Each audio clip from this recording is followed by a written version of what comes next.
this team long enough to understand and feel how much they care about each other. For sure. And What a cool team. Connected team. how likable they are. They're almost like the European golf team. Likability I was just going to say that. factor is off the charts with this team. Like, you look down the roster. It's the new guys. Lucas and Yeah. Barger and, Yeah, they're bringing it they're all the together. glue. But I want to be careful here. Uh-oh. But I'm watching baseball and I'm watching my sport that I've been around my whole life for. And I'm watching this Blue Jay team in particular act more like hockey players did in the past than today. Like, Camaraderie-wise? yeah, and just everything's about the team. Nothing is about the clothes I wear to the game, the Instagramming, the branding, The YouTube channels. Granted, okay, I mean, Springer and Junior, they've got their peanut butter commercial. JNPB. Yeah, which, JNPB. and I'm not going to critique that commercial either, That but money. it's minimal. It's not like, I don't know. I mean, it's just about the team. It's just about winning. Even when they do their interviews, like, they're just so likable. Yeah, I mean, most comebacks in Major League Baseball this year, contributors up and down the lineup, great pitching. And it has to be said, a legitimate chance to reach the World Series. Because the two teams that are coming in, they've won the season series against both the Red Sox and the Yankees, own the Yankees this year. Good matchup. I mean, Seattle will be a tough piece of business if they have to face them in the CS, but there is a real path. So it's pretty exciting times. And Turkey's my boy.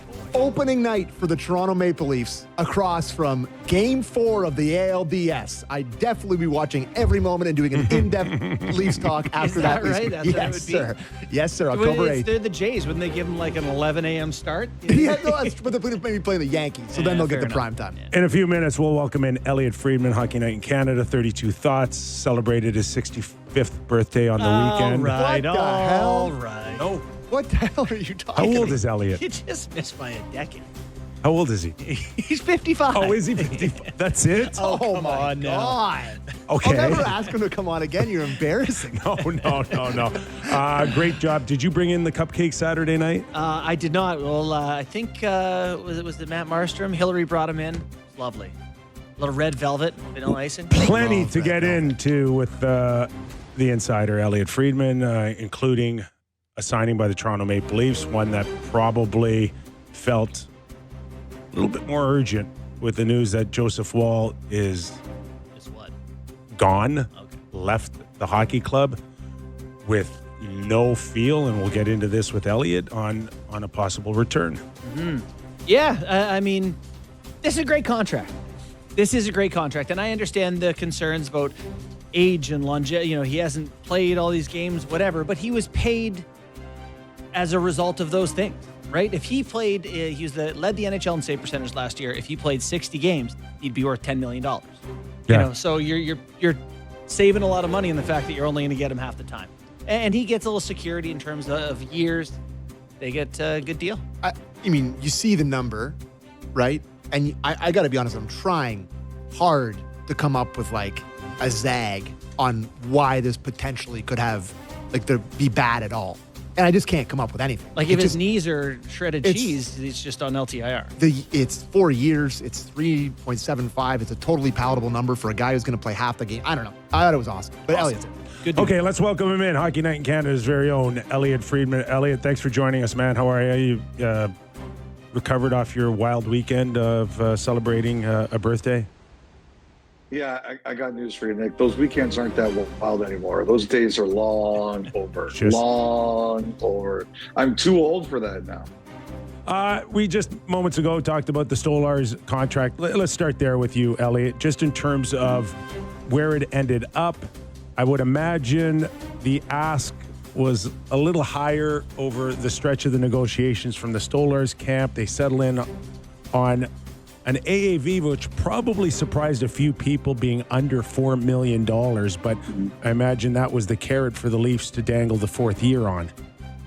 Yeah, Nick, I think it's pretty clear here now, just talking to as many people as I could, that the key number for Stolarz in his rep was Atlanta Wall was $15 million. Like, let's try to get to 15 and let's see how we divvy it up. And I think Lalise had a lot of say in how they got to that number and how it was all going to work. And I obviously, like, the reaction, when I saw the reaction to the deal, you know, the Leaf fans were ecstatic. And I'm sure the Maple Leafs felt similar in the sense that if you look at a lot of the deals they've done with Tanev, with Tavares, they've stretched out the dollars over term to, you know, limit some of the damage to them potentially. Like for Toronto, especially with the cap going up, it's only money, right? So they don't have the same, they're not encumbered the same way they used to be. They've got a lot more flexibility.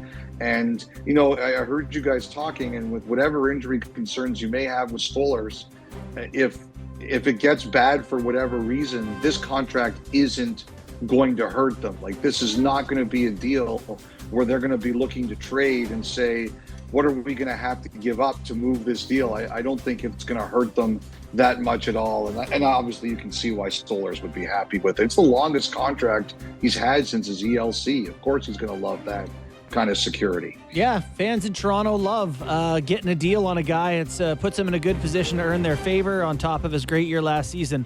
So I'm looking at the cap page. Here I'm on cap wages right now. Next year, him and Joseph Woll will earn a combined $7.4 million, which I believe is about 19th in total cap hit in the NHL right now. This year, it's $6.1 million combined. Going into this year, it's like, God, they have a cheap, wonderful goalie tandem. We think. What do we think? What do we know, or what are you hearing about the potential for them having both goalies fairly soon? Justin, the only thing we know is that we don't know. And to be honest, I'm not sure the Maple Leafs know yet either. I think they were, this is something that came up pretty quickly, I think. And I think everybody's still trying to grasp the timeline without being intrusive in terms of they asked for privacy and the player requested privacy. And I think people are trying to respect that. And the only thing I can tell you I'm asking is there any indication for when he's going to be able to return? And as we were preparing for our exhibition broadcast on Saturday night, the responses I was getting were simply, they don't know. And so I just think, I think they're hoping for maybe a timeline at the start of the season, just so that they have an understanding of what they're dealing with. But as of the weekend, Justin, the answer was they don't know. And I think too, the interesting thing is going to be, like I saw today, they left Reimer with the Marley group kind of to get some work, and you expect he's going to play one of these two games against Detroit this week. The question to me is, do they sign him? Or, you know, there's going to be some interesting goalies going on waivers, and the Leafs don't have a high waiver priority here, but depending on what some of these teams do, there's Nico Dawes in New Jersey, there's Clay Stevenson in Washington, there's Michael DiPietro with the Boston Bruins. Unless some of these teams are going to keep three goalies, or, you know, they're going to do a surprise,